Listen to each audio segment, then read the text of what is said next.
Energy theorem आपको समझ में आई क्या? Work done by all the forces is always equal to change in kinetic energy. ठीक है, एक दो एग्जांपल्स लेते हैं छोटे मोटे, जिससे आपको थोड़ा समझ में आ जाए कि हम वर्क एनर्जी थ्योरम को यूज कैसे करेंगे। और कुछ ऐसे एग्जांपल लेते हैं जिनके आंसर्स भी थोड़े बहुत आपको याद है हल्के फुल्के। ऐसे क्वेश्चन से शुरुआत करते हैं। जैसे कि ये ग्राउंड है, ग्राउंड से एक ऑब्जेक्ट को, एक बॉल को फेंका गया ऊपर, vertically upward through. Initial speed थी वी नॉट, इनिशियल स्पीड थी वी नॉट। क्वेश्चन पूछा गया maximum height achieved by the ball. Answer आप सबको पता है, क्या होता है answer? V naught square by 2g।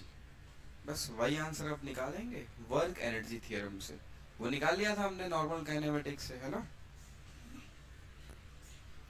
बस हल्का फुल्का हम यही समझने की ट्राई कर रहे हैं अभी कि वर्क एनर्जी थ्योरम बहुत सारी जगह यूजफुल है।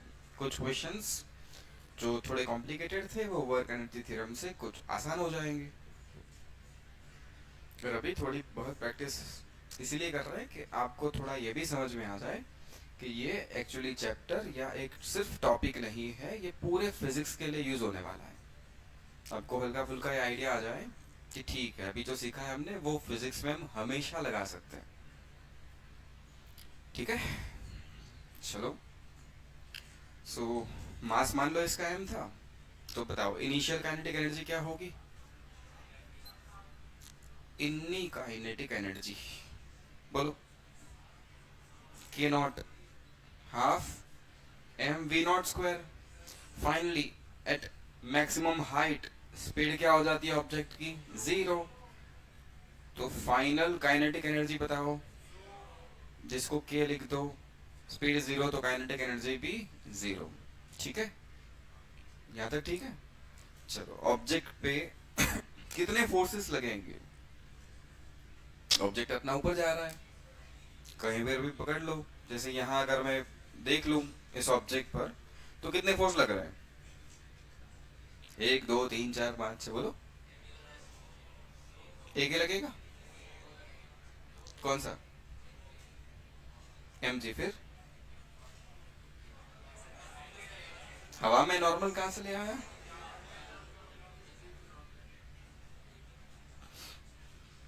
पूरी मोशन में कितने फोर्स लग रहे हैं? एक। कौन सा? वो तो इधर लगने वाला है। और ऑब्जेक्ट का डिस्प्लेसमेंट कहाँ दिख रहा है मुझे? ऊपर। तो बस वर्क एनर्जी थ्योरम लगा दो। Work done by all the forces is equal to delta K. कितने फोर्स लग रहे हैं? सिर्फ एक। तो मुझे लिखना चाहिए work done by m g is equal to delta K. Delta K मतलब फाइनल माइनस इनिशियल। ठीक है ना। Work done by m g, चलो यहाँ से यहाँ जाना है वर्क एम जी से। ऐसे क्वेश्चन भी हमने कर लिए। अलग अलग फोर्सेस के कारण वर्क कैलकुलेट करना आपको आता है। अब बोलो, एम जी फोर्स कहाँ लग रहा है? नीचे। डिस्प्लेसमेंट कहाँ है? ऊपर। दोनों के बीच में एंगल कितना? 180। तो work done by m g कैसे लिखोगे? M g into displacement into cos 180 minus 1। ठीक है। अरे यार, is equal to final kinetic energy 0 minus initial kinetic energy 1/2 m v naught square. M गायब, तो बोलो एच मैक्स। माइनस भी गायब, v naught square by 2g। लो भाई, वही आंसर आ गया जो मैं पता था। तो थोड़ा बहुत आइडिया आ गया वर्क एनर्जी थ्योरम वर्क कैसे करता है। तो कुछ चीजें हमने पहले निकाली थी, वो शायद पहले कॉम्प्लिकेट थी, वो अभी धीरे धीरे आसान होगी।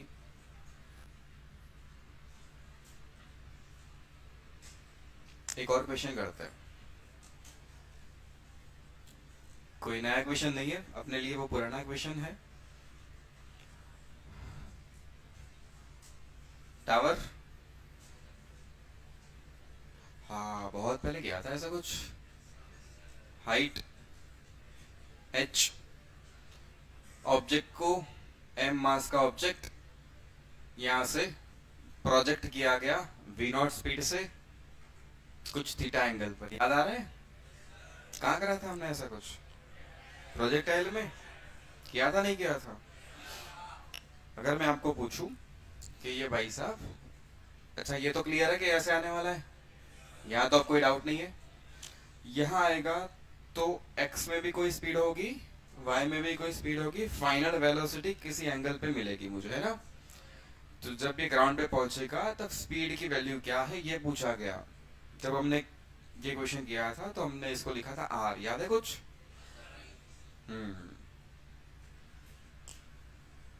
तो नॉर्मल तरीके से भी आप v तो ला ही सकते हो, बट ये v लाने के लिए हमने कुछ मेहनत करी थी। तब प्रोजेक्टाइल मोशन है, दो पार्ट में तोड़ दो, और x में मोशन यूनिफॉर्म है, y में मोशन कांस्टेंट एसेटेड है, y में ऊपर जाके नीचे आएगा, x में चलता रहेगा, x में स्पीड कभी चेंज नहीं होगी, y में चेंज होगी, याद आ रहा है सब कुछ? इसको दो कंपोनेंट में तोड़ दो, v not cos theta, v not sine theta, x में initial speed v not cos theta, y में initial speed v not sine theta, सब कुछ याद होगा। और एक फाइनल स्पीड तक भी हम लोग पहुंचे थे, मैं सारे आंसर्स निकाले थे इसमें भी, बस मैं तो अभी यही पूछ रहा हूँ। बट अभी से हम सॉल्व करेंगे किसकी हेल्प से? वर्क एनर्जी थ्योरम की हेल्प से। इनिशियल पोजीशन ये है, फाइनल पोजीशन ये है, बोलो इनिशियल काइनेटिक एनर्जी, यहाँ पर initial kinetic energy half m v naught square. Kinetic energy के लिए तो मुझे स्पीड की रिक्वायरमेंट है बस। फाइनली जब ये ग्राउंड पे आया तो स्पीड v थी, तो इस पॉइंट पर फाइनल काइनेटिक एनर्जी क्या लिखी जाएगी? Half m v square. Initial kinetic energy half m v naught square, final kinetic energy half m v square. Okay, कितने फोर्स लगेंगे पूरी मोशन के दरमियान? कितने अलग अलग फोर्स लगने वाले? 1 2 3 4 5 6। एक कौन सा? mg। mg किस डायरेक्शन में लगेगा? mg किस डायरेक्शन में लगेगा? नीचे। तो वर्क इज इक्वल डेल्टा के, वर्क सिर्फ एक ही फोर्स से हो रहा है mg से, तो work done by mg is equal to delta K, मतलब फाइनल माइनस इनिशियल। यहाँ तक ठीक? अच्छा, mg के कारण वर्क कैलकुलेट करना है, कितना लिखेंगे?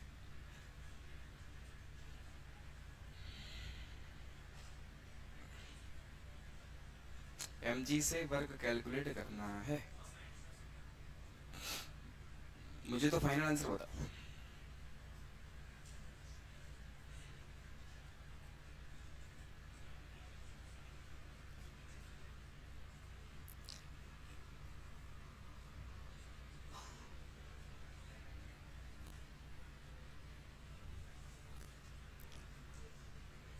याद है जब हमने वर्क समझा था तब मैंने एक बात आपको बताई थी, work is equal to f vector dot d vector. Dot हटाएंगे, हम लिखेंगे work is equal to f d cos theta. फिर हमने एक काम किया था, एफ कॉस थीटा को अलग, डी को अलग, तो वो था work is equal to displacement into component of force in the direction of d. फिर एक और बनाया था, work is equal to force into component of d in the direction of f. याद आ रहा है? तो यहाँ पर फोर्स mg कहाँ जाने वाला है? नीचे। तो डिस्प्लेसमेंट का वो कंपोनेंट देख लो जो mg की डायरेक्शन में हो, या तो उससे उल्टा भी हो। समझो, यहाँ आके यहाँ से ऑब्जेक्ट को फेंका गया, ये इनिशियल पोजीशन और ये फाइनल पोजीशन। तो डिस्प्लेसमेंट कैसे बनाओगे? डी वेक्टर कैसे बनाओगे वो बताओ। डिस्प्लेसमेंट वेक्टर कैसे बनाओगे? ये बनेगा, इसके दो कंपोनेंट्स हैं, एक ये कंपोनेंट, दूसरा ये वाला कंपोनेंट, है कि नहीं? कौन सा कंपोनेंट mg की डायरेक्शन में आ रहा है?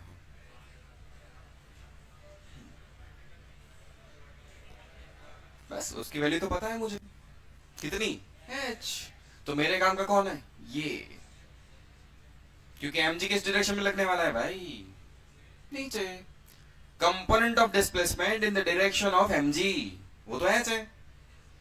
Component of displacement in the direction of mg, वो कितना है h। तो mg कंपोनेंट उसका h, दोनों सेम डायरेक्शन में, cos 0 1 is equal to final kinetic energy 1/2 mv square minus initial kinetic energy 1/2 mv naught square m गायब।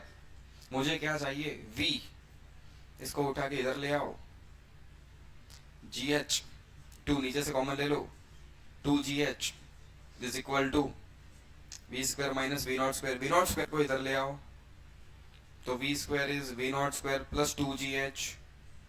सो final answer v is root of v naught square plus 2gh। Force की direction में displacement का component देखो, बस क्या करो, force की direction में डिस्प्लेसमेंट का कंपोनेंट देखो।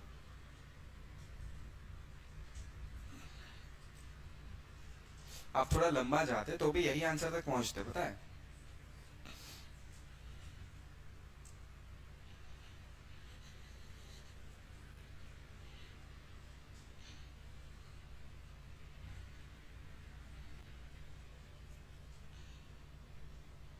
क्या ऐसा ही आंसर हमने प्रोजेक्टाइल में भी देखा था, बट उसमें थोड़ा लंबा गए थे हम। अभी 2 लाइन में आंसर है।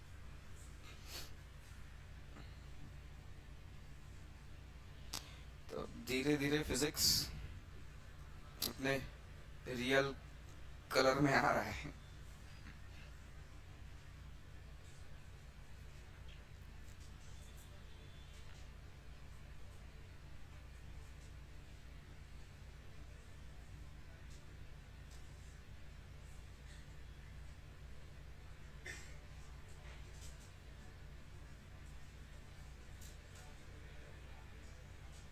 चलो और एक करें।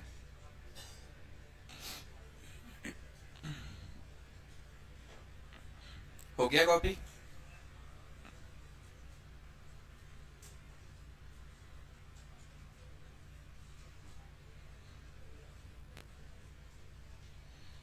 चलो और एक क्वेश्चन।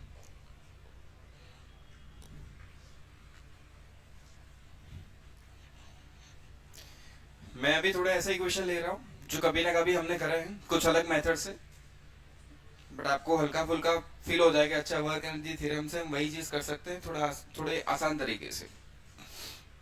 ये हो गया है ना?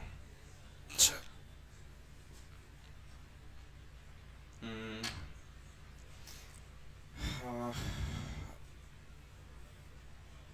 ये लो, ये एंगल मान लो theta, angle of inclination theta, कोई m मास का ब्लॉक यहाँ रखा मैंने और ऐसे स्पीड दे दी v नॉट,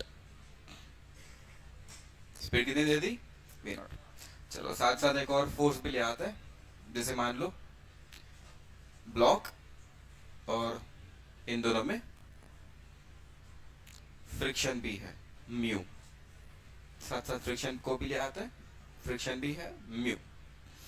ये तो इंक्लाइन प्लेन है, वो तो वहीं पे रहने वाली है, वो हिलने डुलने वाली है नहीं। ब्लॉक को आपने इनिशियल स्पीड दी, ऐसे इंक्लाइन प्लेन पे ब्लॉक को धक्का मारा गया तो ब्लॉक इधर जा रहा है, क्या चलता ही रहेगा कि स्पीड कम होती जाएगी, स्पीड कम होती जाएगी, कहीं जाके ब्लॉक रुकेगा। मान लो यहाँ के रुक गया, मतलब फाइनल स्पीड क्या हो गई 0, फाइनल स्पीड क्या हो गई 0। अच्छा फिर हो सकता है कि ब्लॉक वापस भी आए, मैं ये क्यों बोल रहा हूं हो सकता है, इट डिपेंड्स ऑन एंगल। अगर ये angle theta tan inverse mu से बड़ा है तो ब्लॉक खुद वापस आ सकता है। याद आ रहा है कुछ? अब याद आ रहा है, हमने सेम क्वेश्चन किया है, time of ascent time of descent करा था, कितना डिस्टेंस हो रहा है, ये सारी चीज हमने इसमें कैलकुलेट कर दी फ्रिक्शन में ही। बस वही क्वेश्चन दे रहा हूँ, बट वही चीजें नहीं पूछ रहा, कुछ और पूछ रहा हूँ। अब चाहते तो सेम उसी मेथड से भी ये आंसर निकाल सकते थे। अब मैं पूछ रहा हूँ ब्लॉक मैक्सिमम कितनी हाइट अचीव करेगा?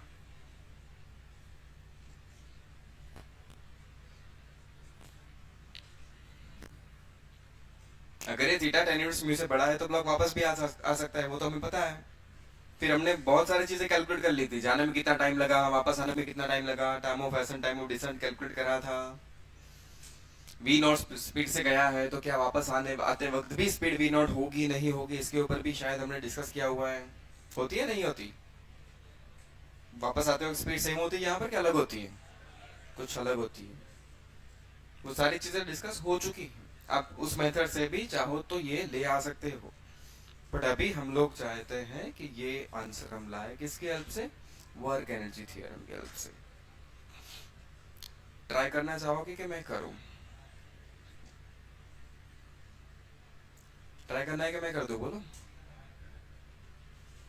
करो फिर।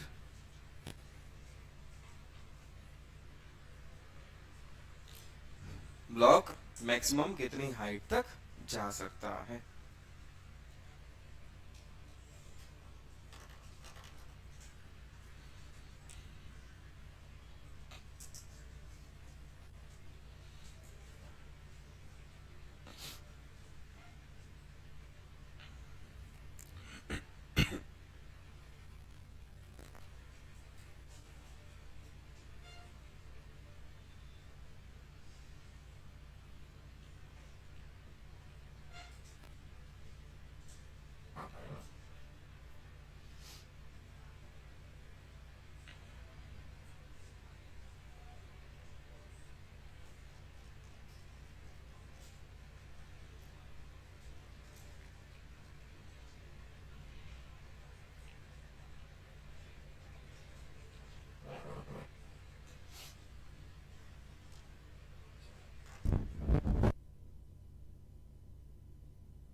चलो करें। चलो इस ब्लॉक को देखते हैं। कहीं पर भी ये रास्ते में है, बताओ कितने अलग अलग फोर्स लगेंगे? कितने अलग अलग फोर्स लगने वाले हैं? 3 फोर्स। कौन कौन से? mg, normal, friction. ठीक है ना? mg की डायरेक्शन यहाँ, नॉर्मल ऐसे बनेगा, फ्रिक्शन काइनेटिक लिखेंगे। ठीक है, ओके। तो जब मैं वर्क एनर्जी थ्योरम अप्लाई करूंगा, मैं लिखूंगा work done by mg plus work done by normal plus work done by friction is equal to final minus initial. ठीक। फाइनल काइनेटिक एनर्जी यहां पर बोलो 0। इनिशियल काइनेटिक एनर्जी बोलो यहां पर half m v naught square. तो K naught की value मुझे पता है, ठीक है ना? Okay, work done by mg,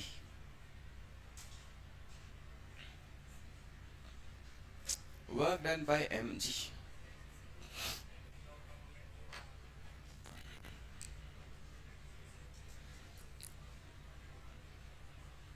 displacement तो ऊपर है, ऐसा है डिस्प्लेसमेंट एक्चुअल। इस डिस्प्लेसमेंट का वो कंपोनेंट जो mg की डायरेक्शन में हो जाए वो तो h है। अरे वो तो h मैक्स है। डिस्प्लेसमेंट तो ऐसे है, इस डिस्प्लेसमेंट के आप 2 कंपोनेंट कर सकते हो, एक हॉरिजॉन्टल कंपोनेंट और एक वर्टिकल कंपोनेंट। mg कहाँ लगेगा? नीचे। वर्टिकल डिस्प्लेसमेंट कहाँ बनेगा? ऊपर। अरे ब्लॉक ऊपर जा रहा है यार, तो ये mg और ये डिस्प्लेसमेंट सेम डायरेक्शन में, ऑपोजिट डायरेक्शन में, ऑपोजिट।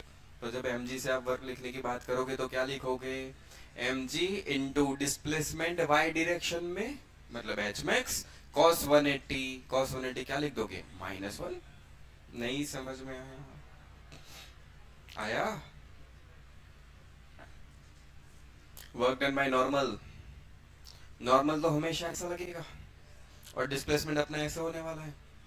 डिस्प्लेसमेंट वेक्टर आप बनाओ तो ऐसे बनेगा, डी वेक्टर। नॉर्मल और डी वेक्टर में एंगल 90, तो work done by normal 0, work done by friction.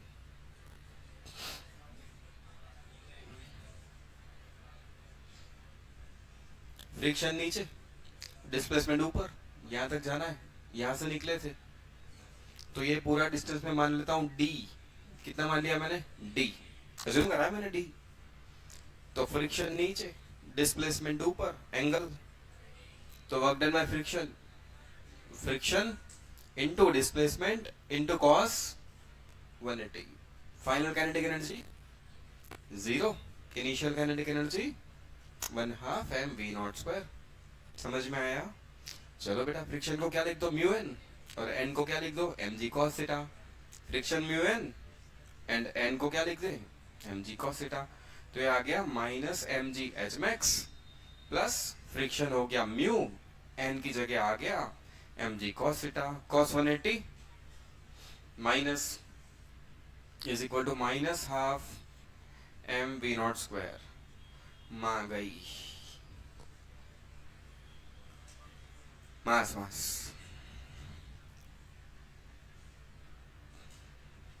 अभी हम वापस फंसे। अच्छा, डी लिखना रह गया यहाँ, ये डी। डी तो मैंने माना हुआ है, मुझे डी चाहिए कि एच मैक्स? H max. तो इस ट्राइंगल में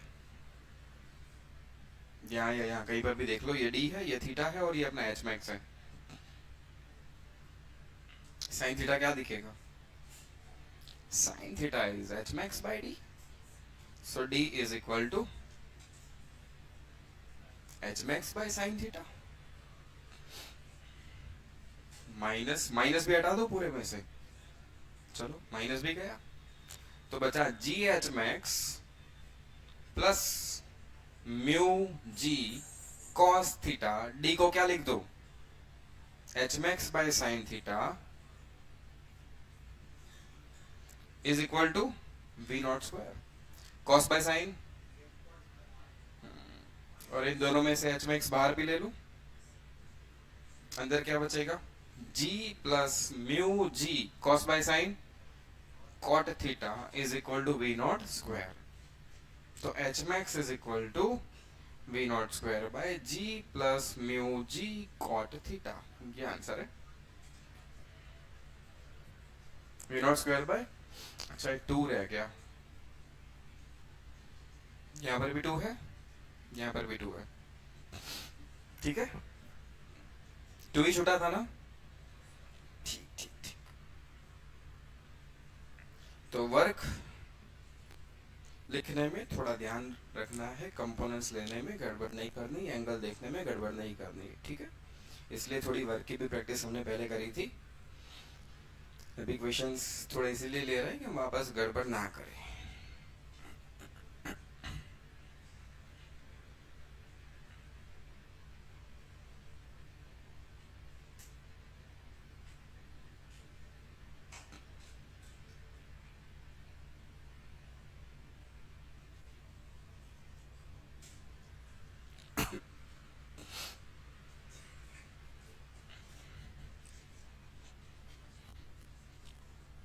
हो गए 2-3 क्वेश्चन? 2-3 सवाल हो गए, नहीं हो गए? एक दो और कर लो यार, चलो चलो। इसका एक छोटा भाई दो, इसका एक छोटा भाई, मैं चाहता हूं कि उसका आंसर आप लोग खुद ले आओ। चलो, थीटा अगेन म्यू के साथ, फ्रिक्शन कांस्टेंट म्यू, एम मास का ब्लॉक,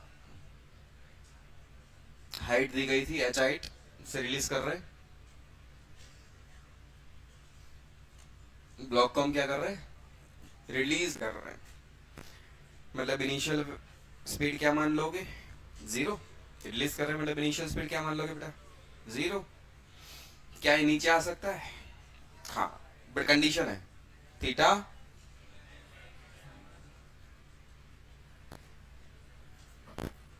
थीटा कैसा होना चाहिए?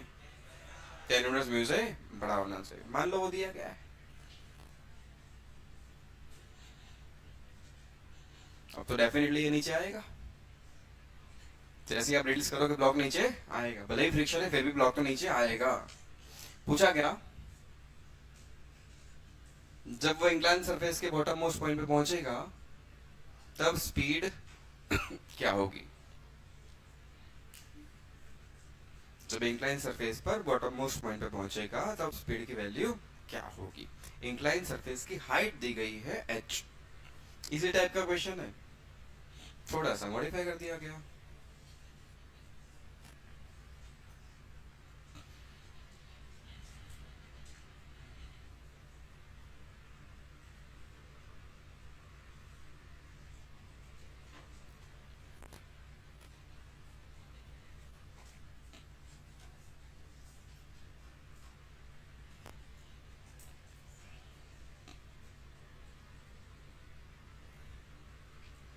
हो गया सर, अभी तो डायग्राम बनाया है।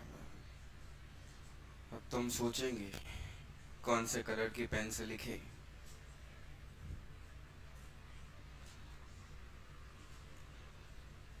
फिर सोचेंगे पेन डिसाइड होगी, अब करना क्या है।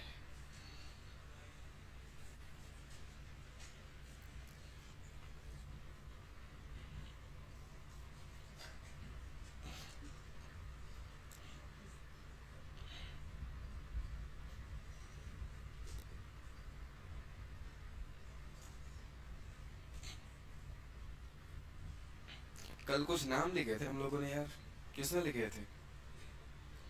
तूने लिखे थे? कहाँ है वो लोग? कौन है, नाम बताओ। अच्छा नाम क्यों बताओ, कौन कौन थे, खड़े हो जाओ। तीनों लोग ऑप्शन, तीन थे क्या? बहुत बढ़िया। क्या काम था बताओ। लिया है, लाओ।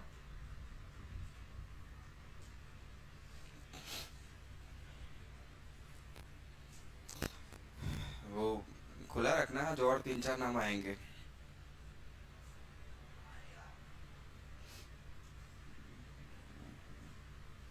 उसका नाम तो पहले से ही रखा हुआ है।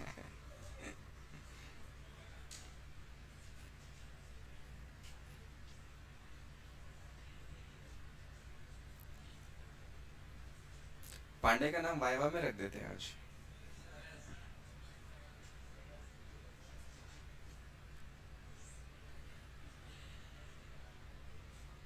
सब सही है? नहीं है? क्यों? कितना पेंडिंग चल रहा है बताओ। थोड़ा बहुत चल रहा है, कब खत्म करोगे? इतने क्विज हो गए बेटा, टेस्ट हो गया, अभी तो तुम पीछे चल रहे हो, वैसे थोड़ी चलेगा। एक दो दिन का पेंडिंग है, हो जाएगा सैटरडे संडे में पक्का। खुद से करोगे कॉपी करोगे कहीं से? खुद से करोगे। तेरा चेहरा कुछ अलग बता रहा है, तू कुछ और बोल रहा है।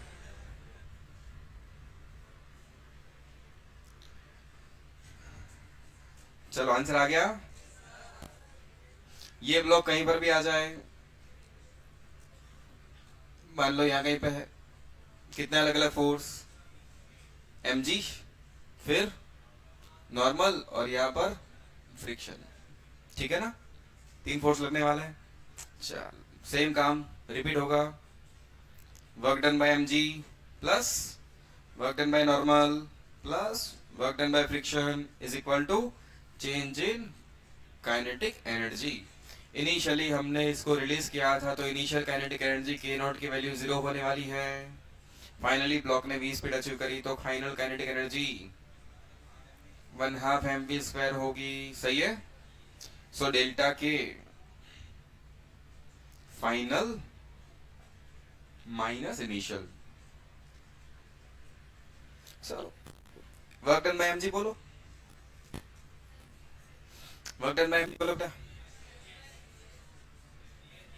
mgh, mg कहाँ लग रहा है? नीचे। डिस्प्लेसमेंट कहाँ हो रहा है? इधर। डिस्प्लेसमेंट का mg के डायरेक्शन में कंपोनेंट इधर। डिस्प्लेसमेंट कहाँ हो रहा है? डिस्प्लेसमेंट का वो कंपोनेंट जो mg की डायरेक्शन में है वो नीचे आएगा, mg और डिस्प्लेसमेंट h। तो work done by mg, mg into h। Work done by normal work done by normal, क्योंकि नॉर्मल ऊपर, डिस्प्लेसमेंट इधर, डिस्प्लेसमेंट इधर, angle, work done by normal 0 because angle 90, work done by friction, minus लिख दू, minus क्यों लिख रहा हूं मैं, फ्रिक्शन ऊपर, डिस्प्लेसमेंट नीचे, एंगल 180, फ्रिक्शन ऊपर, डिस्प्लेसमेंट नीचे, एंगल 180। तो वर्क डन बाय फ्रिक्शन लिखा जाएगा फ्रिक्शन इनटू डिस्प्लेसमेंट डी मान लो, ये वाला, इन cos 180, cos 180 की वैल्यू क्या, माइनस, फ्रिक्शन की वैल्यू भी हम लिखते mu m g cos theta is equal to क्या हो गया, 1/2 mv स्क्वायर, मास गायब। अगेन डी को हटा दे, डी ट्रायंगल में sine theta h by d, d h by sine theta, तो डी को हटाओ, h बाय साइन थीटा लिखो, g h minus mu g cos theta, D को क्या लिख दो, h by sine theta is equal to 1/2 v square. चलो cos by sine cot, तो v square is equal to g h, यहां पर अभी जी एच, तो जी एच को बाहर ले ले, अंदर क्या बचेगा, 1 minus mu cos by sine, 1 minus mu cot theta, 2 इधर मल्टीप्लीकेशन में, और यहां से स्क्वायर हटा दो, पूरा रूट में, ये आंसर, ठीक है।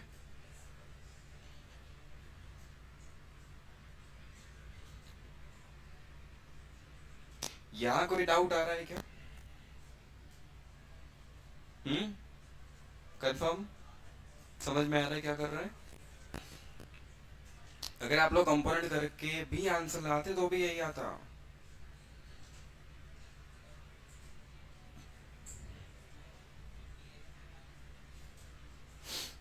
बता रहा हूं।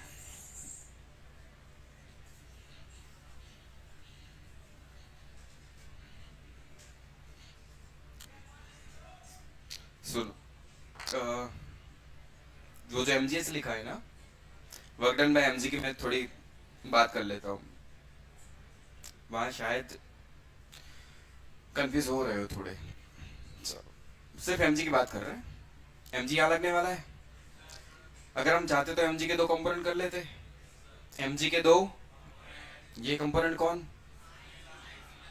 एमजी, और ये वाला, अगर मैंने एमजी के 2 कंपोनेंट्स ही कर दिए तो मुझे एमजी को लिखने की कोई जरूरत नहीं है, तो मैं वर्क डन बाय एमजी को 2 अलग अलग पार्ट में ले रहा हूं, work done bye MG cos theta and work done bye MG sine theta, ये दोनों की बात कर रहे हैं। एंड ऑब्जेक्ट डिस्प्लेस कहां हुआ है, इधर,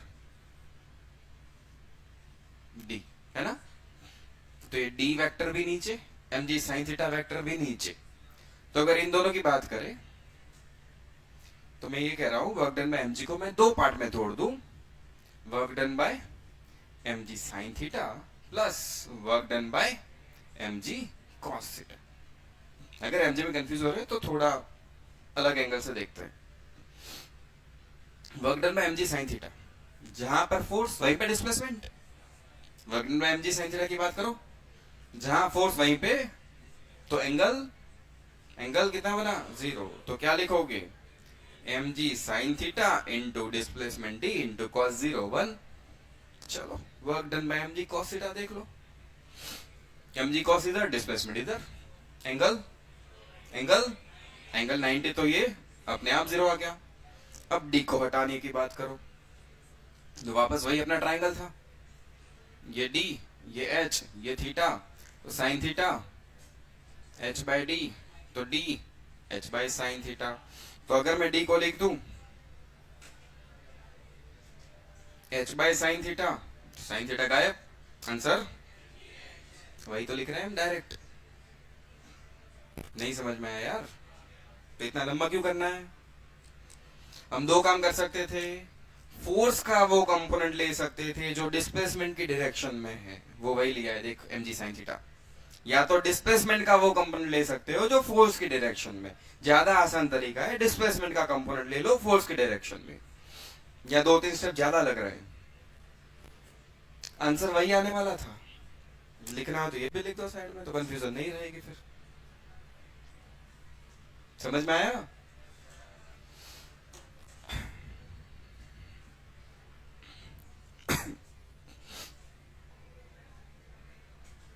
एक दो सवाल और करो यार, डायरेक्शन में गड़बड़ कर रहे हो। हाँ, ये एक छाप दो, कॉपी कर लो, फिर आगे बढ़ते हैं।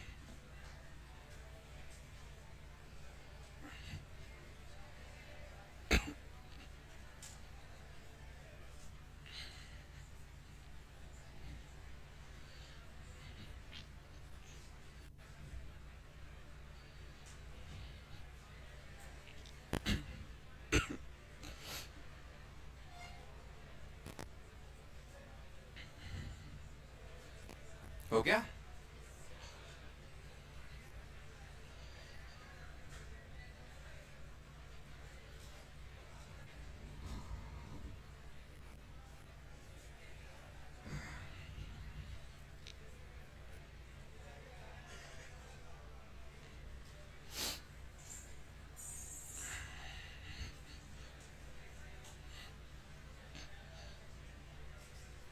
चलो एक सिंपल सा सवाल, बहुत सिंपल, मुझे लग रहा है आप सब लोग आंसर ले आओगे। सरफेस, ब्लॉक, मास एम, मैंने इनिशियल स्पीड दे दी v नॉट, यहां पर अगेन फ्रिक्शन कांस्टेंट दिया गया, फ्रिक्शन कांस्टेंट दिया गया, कोएफिशिएंट दिया गया म्यू, ऐसे मैंने ब्लॉक को इनिशियल स्पीड प्रोवाइड करी, टक तो आगे जा रहा है। क्या कहीं जाके रुकेगा? कहीं जाके रुकेगा? बस पूछा क्या? Distance travel by the block, मान लो x, यहां जाके रुक गया, x की वैल्यू पूछी गई। Distance travel by the block before it stops, distance travel by the block before it stops, distance travel by the block before it stops.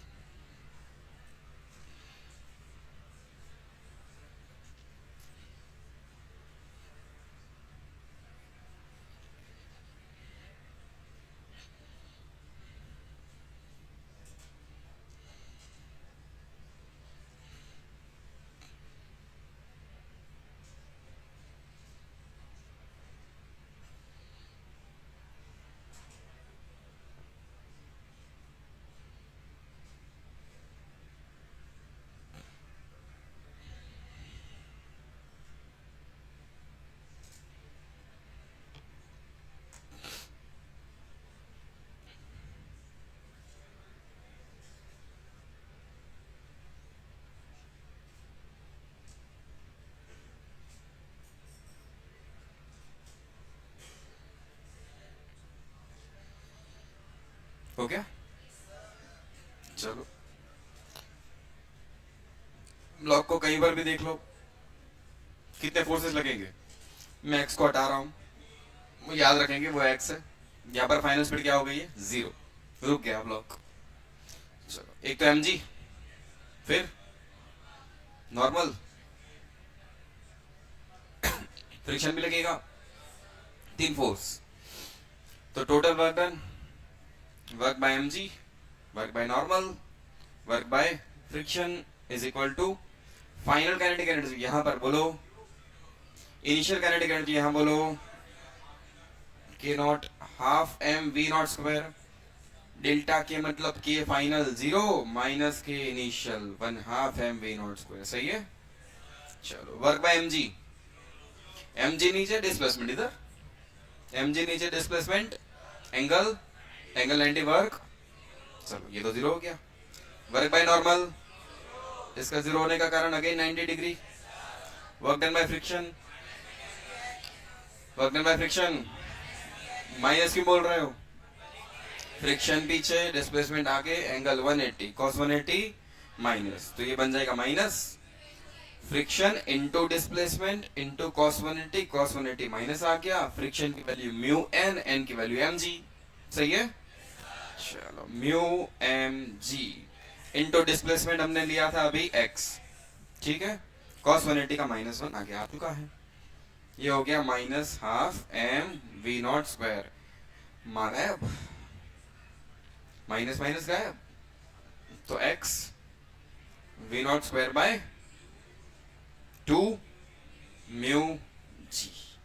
इसे देखकर कुछ याद आ रहा है? स्टॉपिंग डिस्टेंस याद आ रहा है इसे देखकर कुछ? V naught square by 2a, acceleration मतलब वो रिटार्डेशन जो उसको रोक रहा है, वही तो है यहाँ पर एक्सलेशन, म्यू जी। नहीं समझ में आया? ये समझ में आया क्या हुआ? ये वही इक्वेशन नहीं है जो अपना पुराना इक्वेशन था, वही तो है। तो वहां पर पहले हमने कुछ चीजें नॉर्मल काइनेमेटिक्स से हेल्प से निकाली थी, वही सारी चीजें हम वापस कर सकते हैं वर्क एनर्जी थ्योरम से। ये तो वो चीजें जो हमने पहले कर ली हैं। मैं एक आध एग्जांपल आपको ऐसा भी करवा दूंगा, हालांकि वो थोड़ा डिफिकल्ट हो जाएगा आपके लिए, पर ठीक है करेंगे। कुछ ऐसे केस भी लेंगे जो आगे आने वाले हैं, उसको भी डिस्कस करेंगे। एक और करो भाई, ऐसी कोई सरफेस है,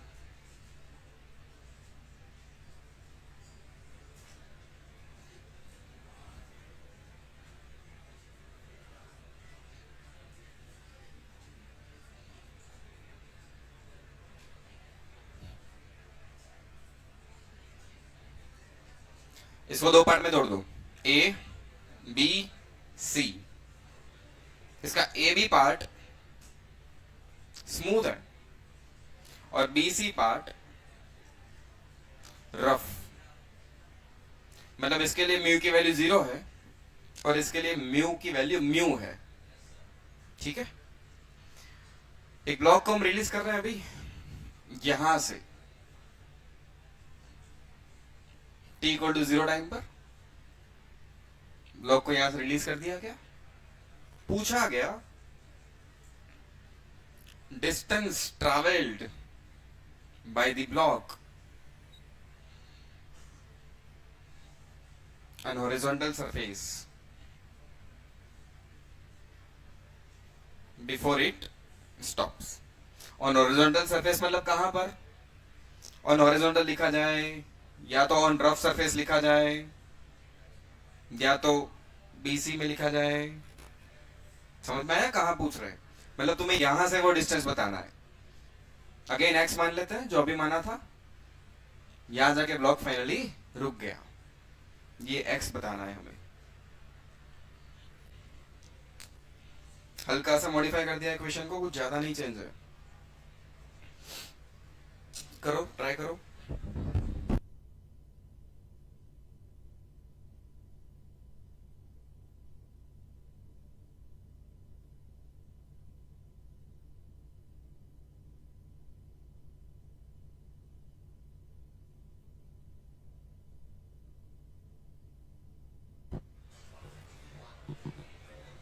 ऊपर फ्रिक्शन नहीं होगा, नीचे आते आते फ्रिक्शन आ जाएगा। फ्रिक्शन कब लगेगा? रफ पार्ट में, पहले फ्रिक्शन नहीं है।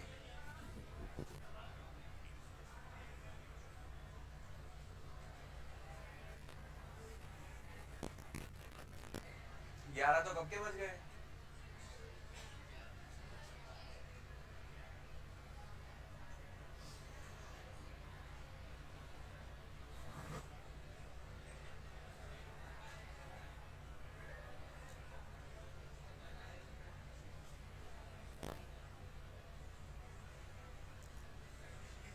गलत सवाल पूछ रहा है तो, गलत टाइम पे वो भी।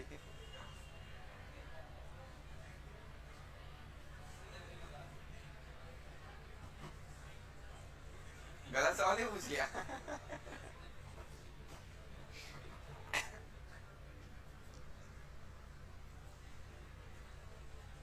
कर लिया क्या?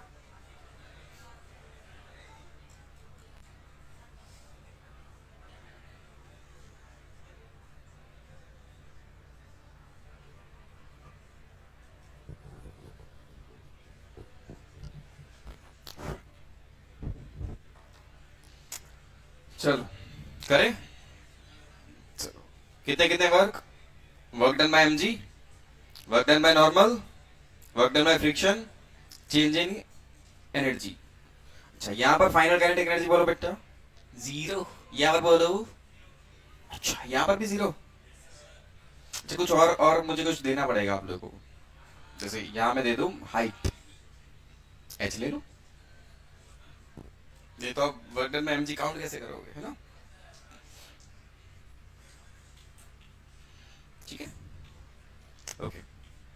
इनिशियल काइनेटिक एनर्जी भी जीरो, इनिशियल काइनेटिक एनर्जी भी अभी क्या है जीरो। हम तो उसको रिलीज कर रहे हैं, रिलीज कर रहे हैं मतलब इनिशियल वेलोसिटी क्या हो गई, रिलीज करने का मतलब initial velocity zero, initial speed zero तो इनिशियल काइनेटिक एनर्जी भी जीरो। फाइनली रफ सरफेस पे वो आया तो धीरे धीरे स्पीड कम होते गई, कम होते गई, कम होते गई, फाइनली स्पीड जीरो हो गई, मतलब फाइनल काइनेटिक एनर्जी भी क्या हो चुकी है जीरो। ठीक है, तो जब मैं डेल्टा के लिखूंगा तो फाइनल भी जीरो, इनिशियल भी जीरो, ऐसा हो सकता है। अब चलो work done by mg, mg की बात करते हैं, बना लेते हैं सारे फोर्सेस कैसे लगने वाले हैं। एक बार यहां चेक करते हैं और यहां पर भी देख लेते हैं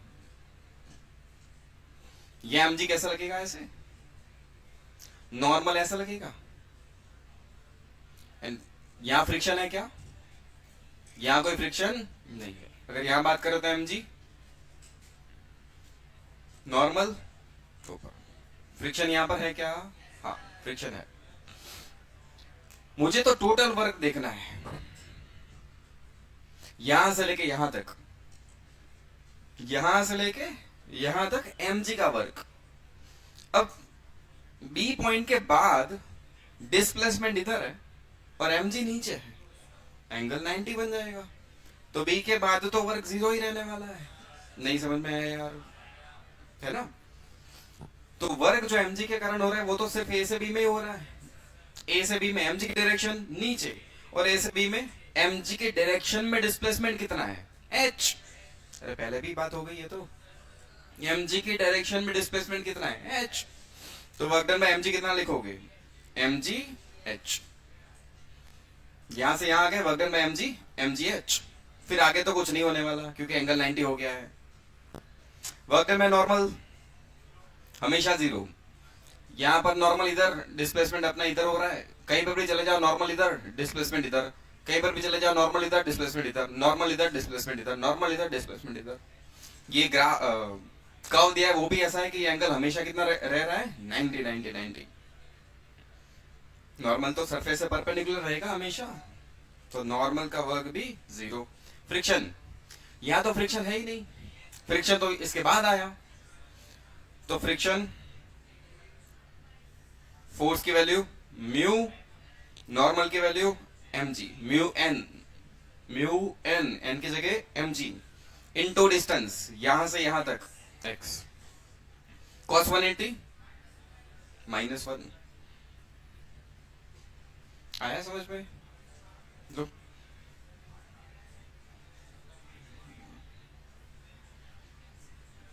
तो gh is equal to mu gx, gp गायब, h बाई म्यू।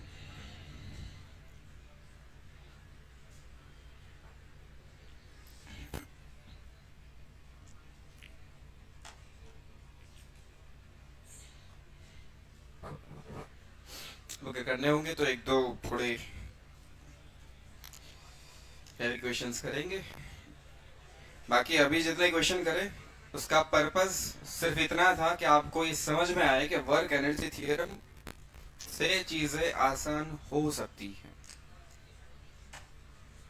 और लगभग हमने बहुत सारे क्वेश्चन करे जिसमें पहले भी हम कर चुके थे बट अलग मेथड से।